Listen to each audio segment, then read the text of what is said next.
Pilisos ovutganda aldanib qolmaslik uchun 3 ta farqini bilib oling. Birinchi farqi, oddiy poddelka pilisoslarga yoziladi, ustidagi vati balandroq yoziladi. Bular unaqa tortmaydi, lekin o'zi 1500-1800 tortadi.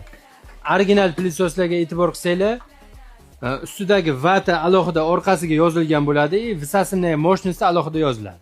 Original bilan poddelkani ajratish uchun o'zini yozuviga ham e'tibor qilsanglar bo'ladi, noto'g'ri yozilgan bo'ladi. Originalda o'zida yozilgan bo'ladi mana. Laklinga yopishtirilmagan, o'zida yozilgan bo'ladi. Ikkinchi farqi esa pilisos shotkasida bo'ladi. Tortadigan joyiga e'tibor qilsanglar, shotkasi kattaroq bo'ladi.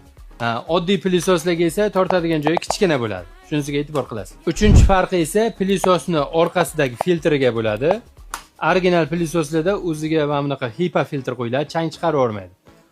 Oddiy pilisoslarga esa oddiy machalka qo'yilgan bo'ladi. Bu chang chiqarib har xil allergik kasalliklarga olib keladi. Keyingi videoda qaysi texnikani farqini solishtirib berishni kommentariyada yozib keting. Aldanib qolmaslik uchun bizning Instagram sahifamizga obuna qiling. Foydali videolar faqat sizlar uchun.